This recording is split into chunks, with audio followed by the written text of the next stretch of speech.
Actualmente, la mayoría de las personas han visto cientos de páginas web, pero muchos se preguntarán, ¿qué es HTML? ¿Para qué me sirve? ¿Cómo funciona? ¿Es difícil escribir en HTML?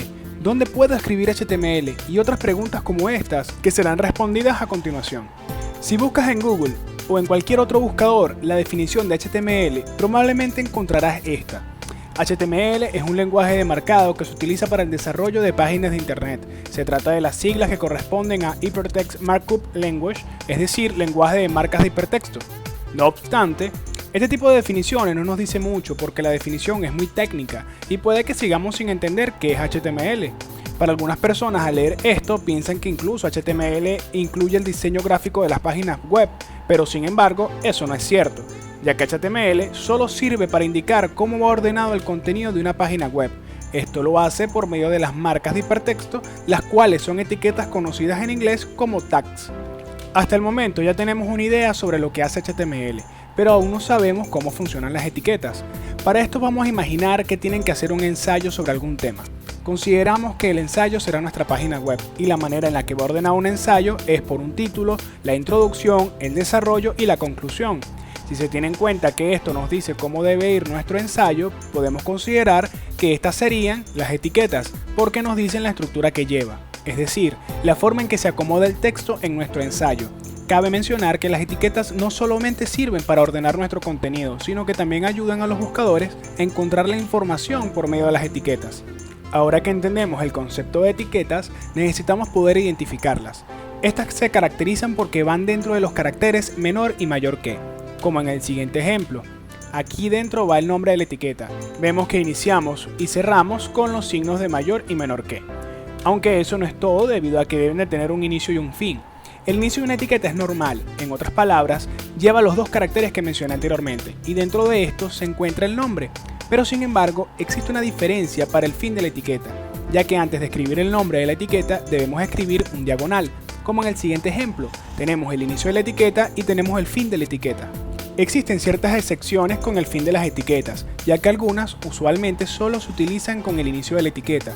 Ejemplos de estos son las etiquetas BR, que es para el salto de línea, y la IMG, que es la etiqueta para poner unas imágenes.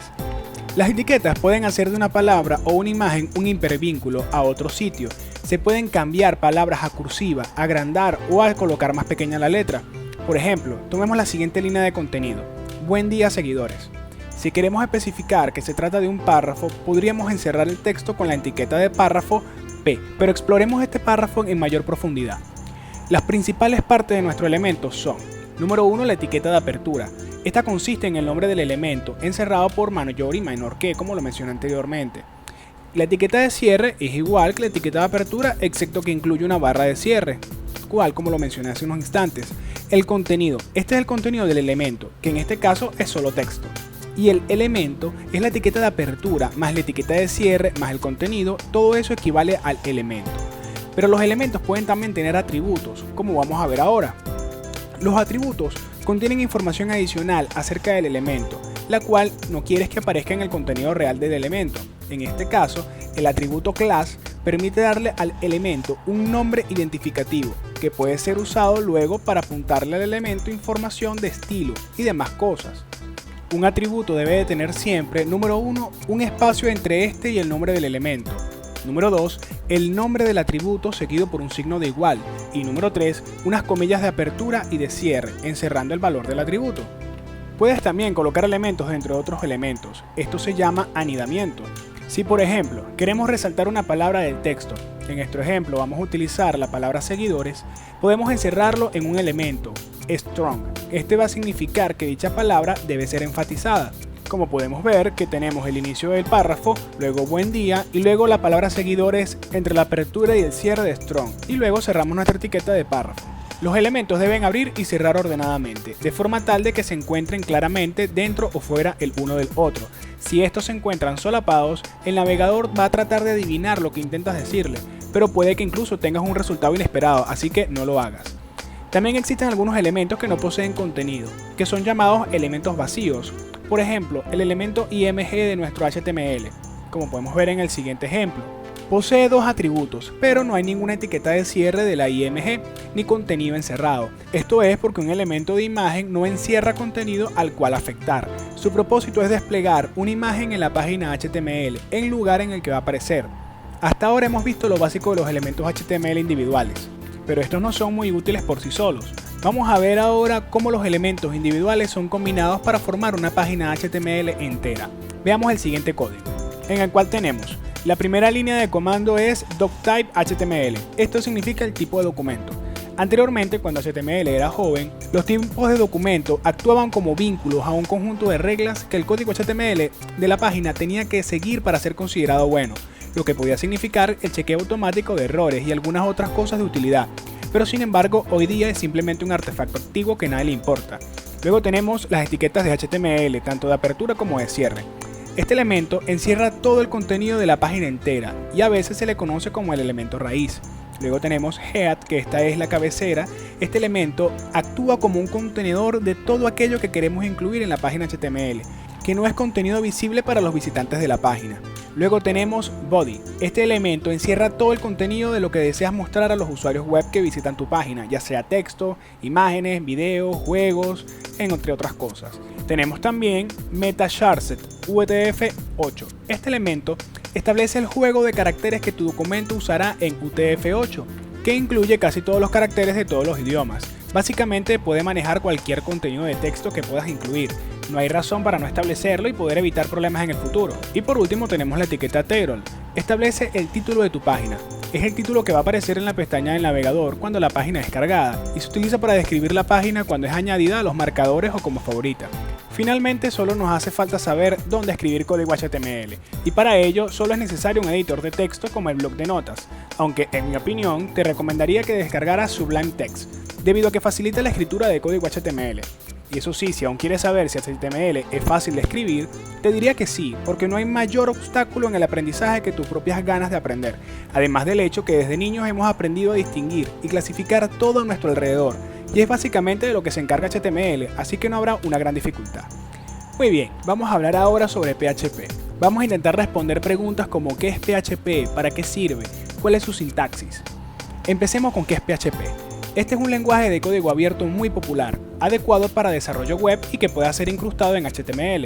Es utilizado para generar páginas web dinámicas y debemos saber que llamamos página estática a aquellas cuyos contenidos permanecen siempre igual, mientras que las que llamamos páginas dinámicas son aquellas cuyo contenido no es el mismo siempre. Pero ¿cómo trabaja PHP? Bueno, el lenguaje PHP se procesa en servidores, que son potentes ordenadores con un software y hardware especial. Cuando se escribe una dirección tipo www.aprenderaprogramar.com/index.php en un navegador web como Internet Explorer, Firefox o Chrome, ¿qué ocurre? Se envían los datos de solicitud al servidor que los procesa, reúne los datos y el servidor lo que devuelve es una página HTML como si fuera una estática.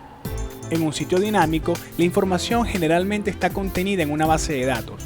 Cada vez que mostramos la página, como por ejemplo una página de noticias, buscamos en la base de datos las últimas noticias que tenemos ingresadas para mostrar en el navegador del visitante. Ahora bien, ¿cómo se consigue que la página vaya mostrando noticias nuevas? Simplemente cargando las mismas en la base de datos. Por ejemplo, a través de un formulario que rellena una persona y luego pulsa enviar. Esto implica que lo que haya escrito se va a guardar en nuestra base de datos. De esta manera, cuando solicitamos la página web y el servidor consulte la base de datos, va a encontrar esta nueva información y mostrará nuestra página de forma distinta a como se veía anteriormente. Por regla general, este tipo de lenguaje suele ser utilizado para crear contenido dinámico y poder así interactuar con el usuario. Vamos a ver un ejemplo del contenido de una página web PHP, que habremos de almacenar en un archivo que termina con la extensión .php y que contiene este texto. Tenemos la etiqueta de HTML, luego tenemos nuestra cabecera, tenemos nuestro título, tenemos el cuerpo. Ahí vemos la etiqueta de HTML. Como podrás comprobar, el contenido del archivo incluye código HTML y en un momento dado aparece la etiqueta PHP, que significa que ahí empieza el código PHP. Por eso decimos que ese código está incrustado en el código HTML. Por tanto, las páginas PHP contienen HTML con código PHP incluido en ellas para hacer algo. El código PHP está comprendido entre etiquetas de comienzo y final especiales, como podemos ver a continuación. Estas etiquetas especiales nos permiten entrar y salir del modo PHP le sirven al servidor web para saber que tiene que interpretar el código incluido entre esas etiquetas como PHP. Lo que distingue a PHP de JavaScript es que el código ejecutaba en el servidor, generando HTML y enviándolo al cliente como si fuera una página web estática. El cliente recibirá los resultados que el servidor devuelve después de interpretar el código PHP, sin ninguna posibilidad de determinar qué código ha producido el resultado recibido. Es decir, a través de nuestro navegador podríamos ver el código HTML, pero nunca el código PHP que dio lugar al resultado HTML. El servidor web puede ser incluso configurado para que los usuarios no puedan saber si estás o no utilizando PHP. Lo mejor de utilizar PHP es que es extremadamente simple para el principiante, pero a su vez ofrece muchas características avanzadas para los programadores profesionales y más avanzados. Con PHP puedes procesar la información de formularios, generar páginas con contenidos dinámicos o enviar y recibir cookies, entre muchas más cosas. Entre las habilidades de PHP se incluye la creación de imágenes a partir de datos. Por ejemplo, supongamos que tenemos una academia con 20 alumnos matriculados en un curso de informática, 50 alumnos matriculados en un curso de matemáticas y 30 matriculados en un curso de química. Con PHP podemos generar automáticamente imágenes similares a esta. En resumen, PHP es un lenguaje potente, muy usado y de gran interés para los desarrolladores web. Ahora hablemos sobre MySQL. Primero, tienes que saber cómo pronunciarlo. MySQL. En cuanto a la definición general, es un sistema de gestión de base de datos relacionales de código abierto, con un modelo cliente-servidor. El sistema de gestión de base de datos es un software o servicio utilizado para crear y administrar bases de datos basadas en un modelo relacional. Ahora vamos a echar un vistazo más de cerca a cada término. Base de datos. Una base de datos es simplemente una colección de datos estructurados. Imaginemos que te tomas una selfie, presionas un botón y capturas una imagen de ti mismo. Tu foto es información y la galería de tu teléfono es la base de datos. Una base de datos es un lugar en el que los datos son almacenados y organizados. Código abierto. Esto significa que eres libre de usarlo y modificarlo. Cualquiera puede instalar el software, también puedes aprender y personalizar el código fuente para que se adapte mejor a tus necesidades. Cliente-servidor. Las computadoras que tienen instalado y ejecutan el software del sistema de gestión de base de datos se llaman clientes. Siempre que necesitan acceder a los datos, se conectan al servidor. Esa es la parte cliente-servidor. MySQL es una de las muchas opciones de software de sistemas de gestión de bases de datos. Para nombrar algunas aplicaciones web grandes como Facebook, Twitter y YouTube, todas utilizan MySQL para el almacenamiento de datos. Ahora vemos SQL, pero eso sí, MySQL y SQL no son lo mismo. Ten en cuenta que MySQL es una de las herramientas más populares de software de sistemas de gestión de base de datos, que implementa un modelo cliente-servidor. Entonces, ¿cómo se comunican el cliente y el servidor en el entorno? Bueno, utilizan un lenguaje específico del dominio, lenguaje de consulta estructurado conocido como SQL. Pero, ¿cómo funciona MySQL? Aquí tenemos un ejemplo. La imagen explica la estructura básica cliente-servidor. Uno o más dispositivos se conectan a un servidor a través de una red específica. Cada cliente puede realizar una solicitud desde la interfaz gráfica de usuario en sus pantallas, y el servidor producirá el output deseado, siempre que ambas partes entiendan la instrucción. Sin meternos demasiado a fondo en temas técnicos, los procesos principales que tienen lugar en un entorno MySQL son los mismos, y estos son: número 1, MySQL crea una base de datos para almacenar y manipular datos, definiendo la relación de cada tabla. Número 2, los clientes pueden realizar solicitudes escribiendo instrucciones SQL específicas en MySQL. Y 3, la aplicación del servidor responderá con la información solicitada y esta aparecerá frente a los clientes. Y eso es prácticamente todo. Desde el lado de los clientes, generalmente enfatizan qué gráfica de usuario MySQL usar. Cuanto más ligera y fácil de usar será la gráfica de usuario, más rápida y fáciles serán sus actividades de administración de datos.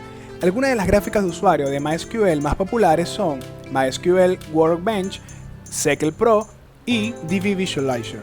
Algunas de ellas son gratuitas, mientras que otras son comerciales, otras son exclusivamente para Mac OS y otras son compatibles con los principales sistemas operativos.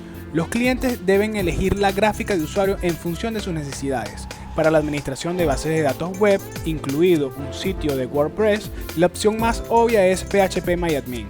Y ya para finalizar les diré una cita muy especial del gran científico Albert Einstein. Nunca consideres el estudio como una obligación, sino como una oportunidad para penetrar en el bello y maravilloso mundo del saber. Alessandro González, muchísimas gracias.